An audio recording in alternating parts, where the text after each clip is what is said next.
Hello guys and gals, me Mutahar. A couple nights ago I saw that ASMR was trending and like a good little boy I decided to click on it and it came across images of people sticking microphones up into their buttholes. Now, why is that such a... Can't talk like that without busting a face, right? God damn. Now, ladies and gentlemen, ASMR metas on Twitch is a place where numerous metas constantly get exploited. Now, I love Twitch. I've been streaming on there pretty regularly for a while. So if you ever want to check out www.twitch.tv/someordinarygamers, you're pretty cool to do so. If you don't, then you don't want to. But I will say one thing. I don't do ASMR ear licking, which is the topic of today's video. Now, if you don't know, ASMR is basically an entire category on the internet where you talk like this into the microphone, you get some tingles. Basically, it's people who create auditory sensations for individuals. I have nothing against ASMR. I think it's actually pretty cool. There's a whole variety for it.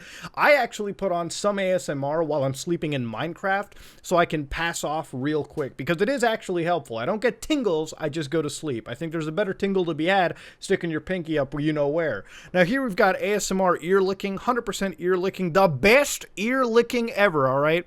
So basically the idea is you have a microphone. I don't have a microphone for ASMR, but you go... That's generally the idea, right? Except it's going to sound way better than that. What you just heard is enough to get a restraining order on me, but if I had a better microphone, you'd have some fucking tingles, okay? Now, on Twitch, that same terminology exists, okay? People are out here doing ASMR, relax with me. You've got relaxing mouth sounds with your favorite, hentai anime nonsense going on, so there's a lot to uncover. But beyond the day after ASMR with Gator I love this guy. You end up having two of the greatest hot tub streamers ever, okay? The most competitive hot tub streaming meta YouTubers or Twitch streamers you will ever find. Amouranth and IndieFox, both of which banned. IndieFox banned since July 18th. I'm sure she's going to be back in the next couple days. Amouranth banned. I think she was the one that was riding Pickle Rick in a hot tub. Banned. All right, removed. Twitch had some post-nut clarity and actually removed their content. Now, to understand why they removed IndieFox and all these individuals, IndieFox was removed because I'm going to use MS Paint as an explanation. I can't just show you, what was going on because it's way too sexually suggestive. So imagine if this was, let me just get a pen. If this was IndieFox, right? This is her character, the stick figure right here. We'll put on a real smiley face. I want you to imagine this being the microphone, right? Right? You see, that's the ASMR mic right there. Now imagine this ASMR mic being jammed right into the fucking colon of this person. And the entire chat would say, wait, let me dig up the exact phraseology. This is fucking hilarious. She my fart queen, let her hit that suff.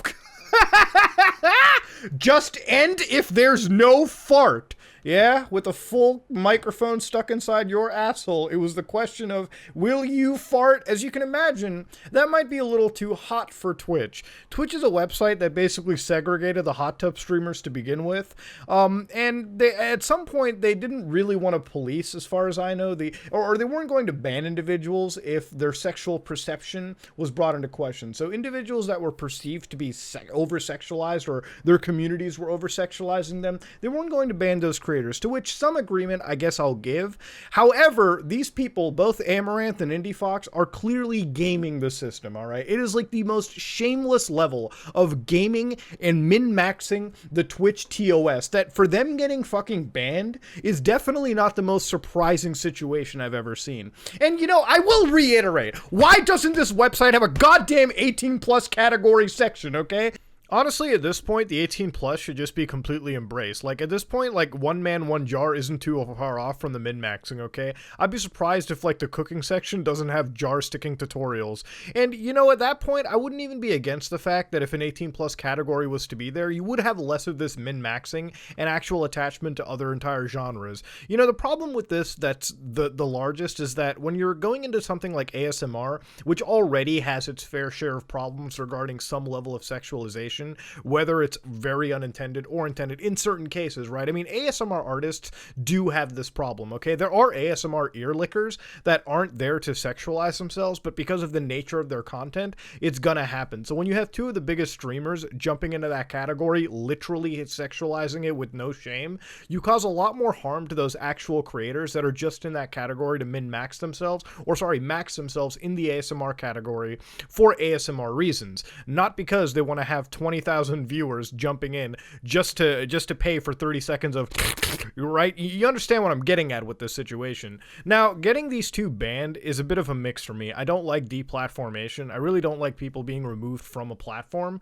And in this case, you know, at least Twitch has shown some consistency, because we literally had a case of a streamer sucking in hot farts through their cooch, and now you have this entire scenario where, like, these two who basically have legitimately shamelessly been gaming the system. Like, you're going to be wearing full skin, tight on spandex, you know, basically have yourself appear doggy style in a stream, and you understand, like, reasonably in a level-headed situation, you realize that these two are just straight up gaming the system. And so when they end up getting banned, yeah, you know, I don't really want to agree with it, because at the end of the day, Twitch's TOS is all over the place, and their moderation literally only operates on post-nut clarity sometimes.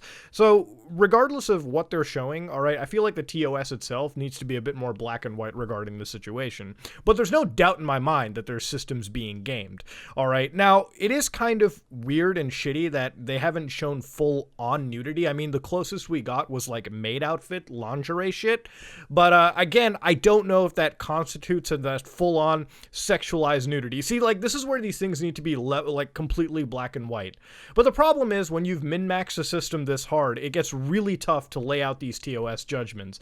And in this case, it is Twitch's platform, and for them banning this, I can completely understand, because these two went completely viral everywhere for like a day or two regarding the situation. And however you want to cut it, it made Twitch look bad.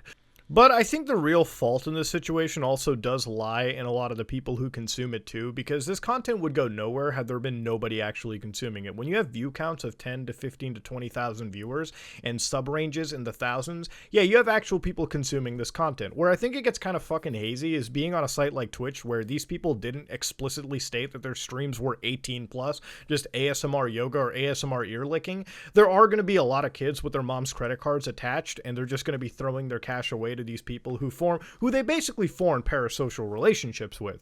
Now, I think in the grand majority of cases, when you look at the metrics of viewers watching, there are generally a lot more older, young adults like me on Twitch. So if those people are willingly siphoning their cash away to these streamers, who's really at fault? Is it Amaranth or these people running these streams, or is it like the 21, 22-year-old Coomer, you know, who has, you know, their job that they're funneling half of their paycheck to these people, okay?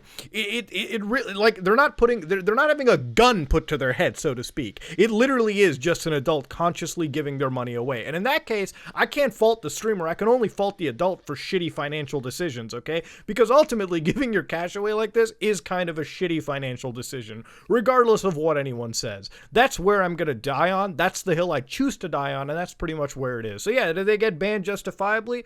Fuck yeah. I mean, this is the most blatant case of min-maxing the system. There's so little defense one can provide for this, even compared to the hot tub situation, which was already known as gaming the system. Twitch isn't even trying to care at this point. They're just straight running bans upon bans upon bans, which, for better or for worse, is ultimately healthy for the platform if they want to maintain this advertiser-friendly, this normie-friendly image that they need in order to survive in the market of today. But when you're wearing like thick ass leggings, skin tight as hell, and you've got the camera positioned out where people see your entire body in doggy position with a camera up your asshole, let's be honest here. Let's be just straight up real about it. We know who's being catered to. We know that we're on that fine line of what the ESRB considers to be an adults only experience. All right, audience, I think we can at least level-headedly expect that shit. Now, should they have deserved to get banned? Yeah, I think so. I think it definitely hit sexually suggestive content. Now, at the end of the day, I wish Twitch was just way more consistent with their rules and their terminology. It just feels like there's always an issue regarding, hey, did this person get banned because they violated TOS, or was it just post-nut clarity moderation bans? I wish that got pretty explained, you know, to an extent. But at the end of the day, Indie Fox and Amaranth got their Twitch accounts banned, and it is what it is. I doubt they're broken up too much about it. Amaranth was telling everyone that she made like $4,000 on OnlyFans right after her ban. So, I mean, all's well that fucking ends well, right? But yeah, I just wanted to tell you guys about the ASMR meta on Twitch. It's pretty wild these days. It's pretty insane what some people are doing. And, you know, I can't wait to see the next meta that gets maxed out. I can't wait for the Realtor Minecraft ASMR meta, where people create elaborate Minecraft mansions and do sexy Realtor walkthroughs with them. All right, that's going to be a pretty awesome meta when it comes out. And if it does, you heard it here first on Some Ordinary Gamers, where I am always under the influence every time I make a video. That being said, ladies and gentlemen, if you like what you saw, please like, comment, and subscribe. Dislike it if you dislike it. And if you're wondering what I'm under the influence of, it would be good old-fashioned G Fuel. I am out.